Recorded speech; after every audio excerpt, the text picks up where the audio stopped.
এবার বাজেটে 220 কোটি টাকা বরাদ্দ হলেও এর আগের বাজেটে প্রায় 300 কোটি টাকা বরাদ্দ হয়েছিল। সব মিলে 500 কোটি টাকারও বেশি টাকা বরাদ্দ হয়ে গেল। এই প্রকল্পের জন্য 666 কোটি টাকা লাগবে, অর্থাৎ সিংহভাগ টাকা অ্যালটমেন্ট হয়ে গেল। টাকা অভাব হবে না, রেলমন্ত্রী বলেছিলেন। আমি কথা দিচ্ছি যত টাকা লাগবে সেই টাকা কেন্দ্র সরকারের কাছ থেকে এনে দেওয়ার দায়িত্ব আমার। কিন্তু রাজ্য সরকার যেভাবে এই কাজে বাধা দিচ্ছে, জমি অধিগ্রহণ হচ্ছে না, জমি অধিগ্রহণে টাকার অভাব নেই। বারবার আমরা বলছি টাকা আমরা ডিএমকে দিয়ে দিয়েছি, তবুও জমি অধিগ্রহণ হচ্ছে না। বাধ্য হয়ে আমরা ব্রিজের কাজ করছি, কিছুটা জমি অধিগ্রহণ হয়েছে, সেইটুকুতেও আমরা কাজ শুরু করব। আমি হাত জোর করে অনুরোধ করব জেলা প্রশাসনকে এবং রাজ্য সরকারকে যে তারা যেন এই জমি অধিগ্রহণে আমাদেরকে সহায়তা করে এবং খুব তাড়াতাড়ি যেন আমি হিলি পর্যন্ত রেলটা আমরা নিয়ে যেতে পারি। আমাদের নরেন্দ্র মোদীর রেল হিলির মানুষ দেখবে, এই গ্যারান্টি আমি দিচ্ছি। এটা মোদিজির গ্যারান্টি, সুকান্ত মজুমদারের গ্যারান্টি।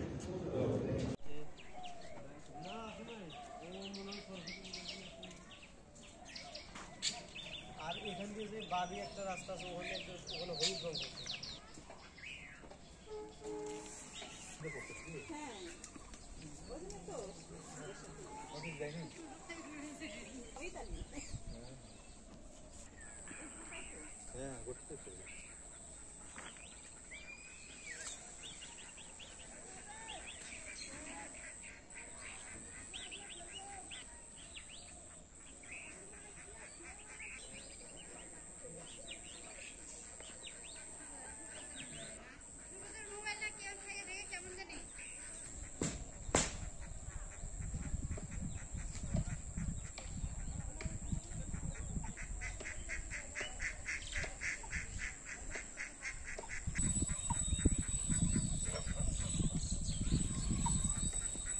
নমস্কার। আপনারা জানেন যে গত 1 ফেব্রুয়ারি আমাদের ইন্টারিম বাজেট হয়েছে, তাতে রেলওয়ের যে পরিকল্পনা দেখছি এবং হিসেব নিকেশ দেখছি তাতে খুব আনন্দের কারণ যে ওরা যেটা করেছেন, এই রেলওয়ে সরকার, রেলওয়ে ডিপার্টমেন্ট 210 কোটি টাকা হিলি বালুরঘাটের জন্য বরাদ্দ করেছে।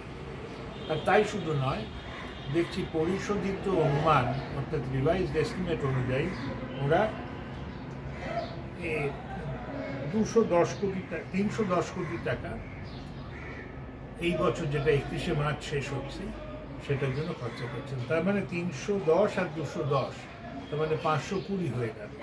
520 ছাড়াও যেটা দেখছি আরেকটা জিনিস, যে ওরা 74 কোটি টাকা খরচা করেছিল 2023 মার্চে, যে বছর শেষ হয়েছিল সেই সময়। তাহলে কত হলো? 310 210 মানে 520 আর 74 মানে 594 কোটি টাকা মোটামুটি এখন অবধি খরচা হবে। এইটা যদি ভেবে দেখুন যে প্রথম স্যাংশন কস্ট ছিল 238 কোটি টাকা, অনেক বেশি হয়ে গেছে। তার কারণ সময় চলে গেছে আর সময়ের সাথে সাথে মূল্যবৃদ্ধি হয়েছে।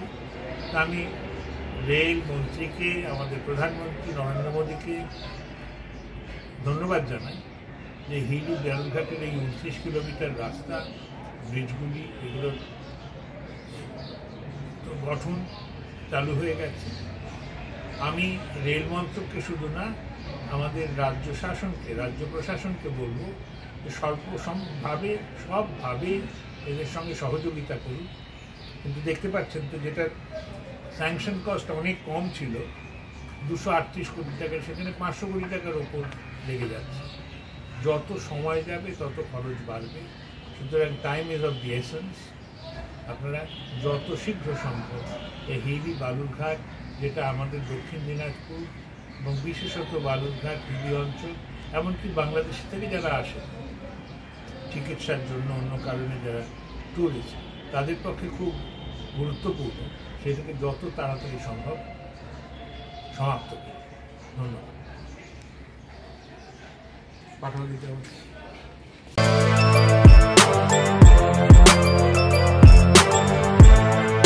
এখন অনেক বড় শ্রী লেদার্স, হাওড়া ময়দান। আপনি কি জটিল কিছু সমস্যায় ভুগছেন, সমাধান পেতে চান? যোগাযোগ করুন প্রখ্যাত জ্যোতিষ ও তান্ত্রিক মনসারাম ভট্টাচার্যের কন্যা মনসা কন্যার সাথে। প্রখ্যাত জ্যোতিষ ও তান্ত্রিক মনসা কন্যা হাওড়া জানবাড়ি ও হাতিবাগানের নিজস্ব মন্দিরেও বসেন। যোগাযোগ 9830106967 আর 9239655323।